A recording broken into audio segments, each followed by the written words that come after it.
Well, it's day 3 of World's Group Stage right now. I'm joined by Xerxe from Team Splyce. Of course, this coverage is brought to you by Alienware. Either way, Xerxe, I'd like to talk to you a little bit about that game. Unfortunately, it didn't go your way, but what do you think really went wrong?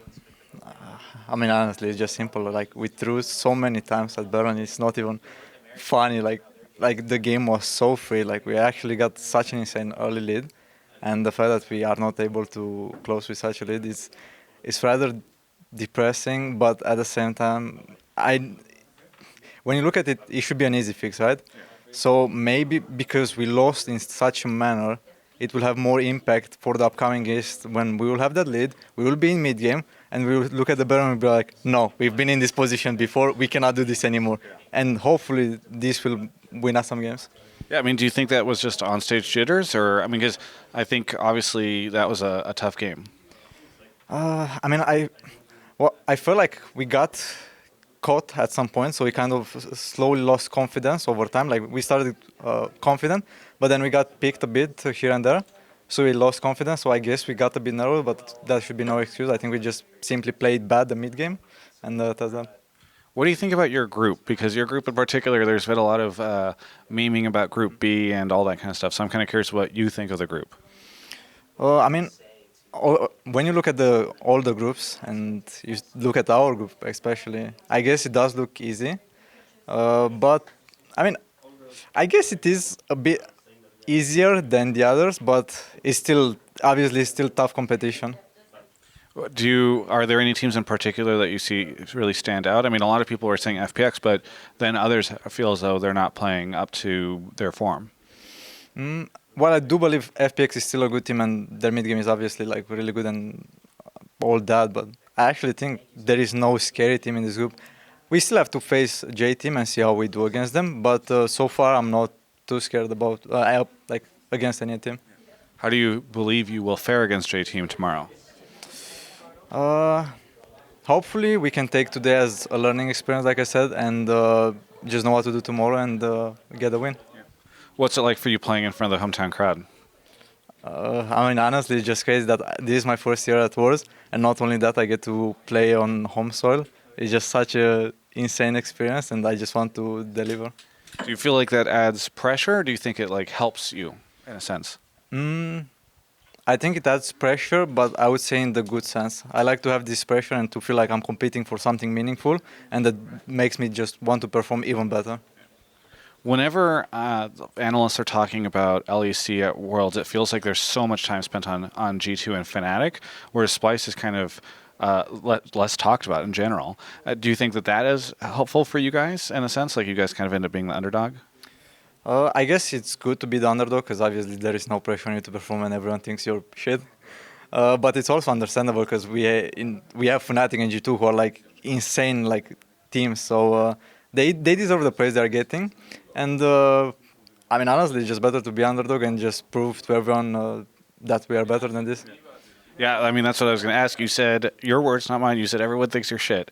So do you feel like, do you think that that's justified at all for people to feel that way? Or do you think that people it's silly that they're feeling that way? I don't think it's totally justified. I think there is a lot of, like, it's like such a stereotype and like stigma from the past on how bad we used to play, but people don't even look at our recent games. And sure, we had one bad game today and all that, but other than that, like we get so much criticism for the bad games, but we never get praise when we win in like 20 minutes. Yeah, where do you think you can end up in this group? What do you think the chances are that you end up in first or second or not in a top 2? I would say top 2. I mean, I'm still hoping to get that first place. Like, I still want to play FPX again and just get my revenge. So I would say top 2 just to be safe. Other than that, what do you think are LEC's chances at Worlds, setting aside Splyce?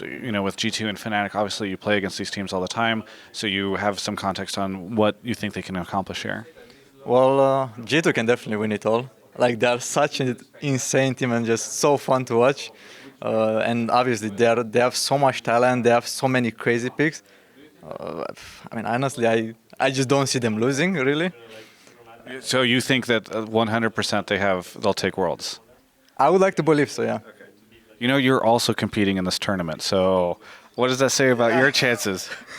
I mean,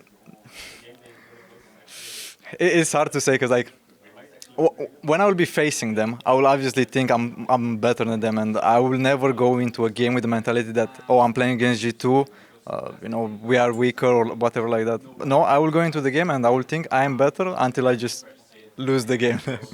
But so until you go into the game, you think they're better. But then when you're going into the game, you're like, we're better. Yeah. But then if you lose, you're like, okay, I was right the first time. It's something like that, yeah.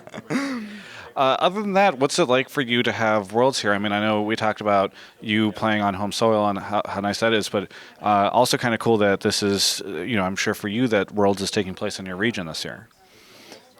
Like I'm using this whole experience just to even better myself for next year, because I was a bit nervous the first time because I'm obviously competing against players that I have no idea what their playstyles are like, and especially the Eastern junglers are so insane, and I think they are much better than the European junglers, so I have a lot to learn from them, and I'm just using this experience to become even better for the upcoming year. Are there any players in particular that you're excited to face, or hoping to face, or maybe already have? Not anyone in particular, because I want to face all of them, but I guess Karsa, because I think he's an insanely talented jungler, and I played against him in the past at a tournament like I am Katowice, and obviously I lost. Very good. Well, hey, is there anything that you want to say to any of the fans out there? Honestly, just thank you guys for sticking with us. Like I know we are not the most entertaining team, and sure the mid-game Splyce strikes once again, but I promise you that we are gonna fix that and we're gonna get far. Hey, thank you so much for the interview. Best of luck going forward, and really fun to chat with you. And also, by the way, thank you for doing the interview after you lose, because some teams don't always do that. So I really appreciate you doing that. Thank you so much. Thank you for having me. Yeah, thanks. For everyone else, you can check out the rest of my coverage of all things esports right here on my YouTube channel. Hey, Alienware sent us here to Worlds, and I just want to tell you that there are also 5 North Americans that are here with us. They've got an amazing story. Alienware supports me. Alienware, I don't know if they support them, but they're 5 North Americans. They do incredible things here in Berlin. They make burgers. That's right, 5 Guys right over here.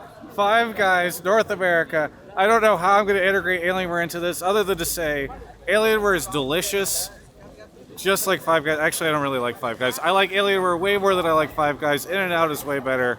Either way, check out Alienware stuff at alienware.com/Travis.